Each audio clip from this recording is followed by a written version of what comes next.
Yo, what's up internet? My name is Anthony, and with the draft a week away, I'm going to do a top 10 list of Reggie McKenzie's worst draft picks.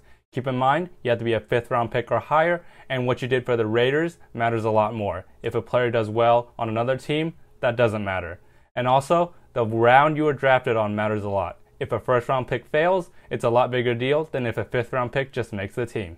Let's go.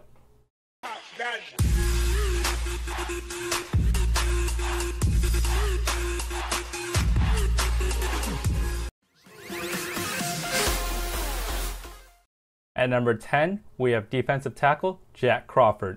This pick wasn't a bad pick overall, it just wasn't a good one for the Raiders. When he did play, he played about as good as you expect from a 5th round pick. He has since had a solid career overall, but he only lasted 2 years for the Raiders before getting waived. At number 9, we have linebacker Shelley Calhoun.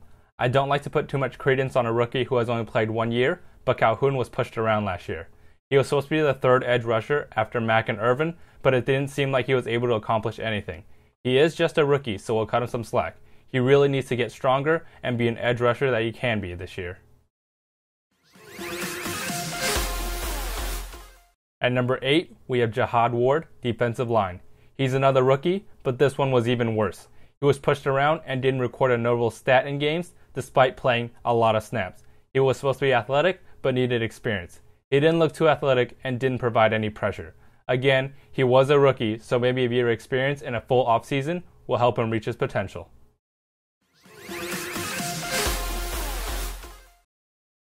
At number 7, we have linebacker C.O. Moore.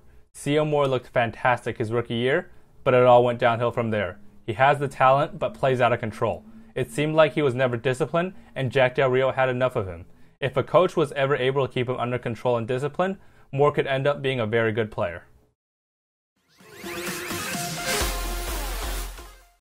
At number 6, we have cornerback Keith McGill. The Raiders tried him both safety and cornerback. He really hasn't panned out at either spot, but something must be going on for him to hang on to a roster spot for so long. He is pretty solid on special teams, but when he's asked to play defense, he has not played well. He has the tools and the size, and hopefully he can be a rotational secondary player this year. At number 5, we have center Toni Bergstrom. The first ever pick in the McKenzie era didn't pan out so well. He did last all 4 years though, but I think that had a lot more to do with McKenzie not wanting to release him. He just didn't fit in with the Raiders system. He was drafted to be a zone blocker, but the Raiders switched to a man and power scheme. Bergstrom is still in the NFL, so maybe the Raiders just weren't the right place for him.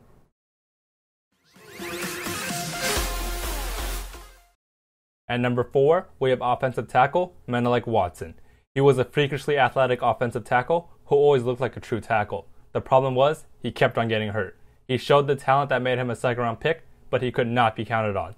The best ability is availability, and there were 2nd round picks that might be less talented, but ones who could stay healthy. Overall, he was a 2nd round pick who just didn't meet expectations.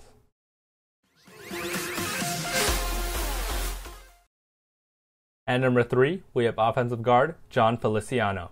He was drafted and expected to compete for the starting right guard job.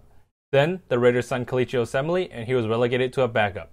When he has played, he hasn't played well. He gets pushed back and becomes the weak point on the offensive line. 4th round picks are expected to be able to start, but Feliciano has not shown he's capable of starting.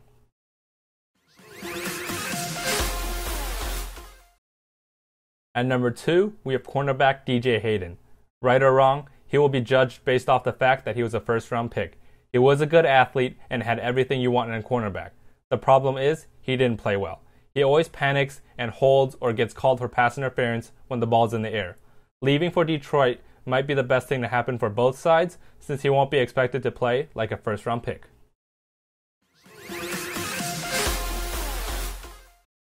At number 1, we have quarterback Tyler Wilson.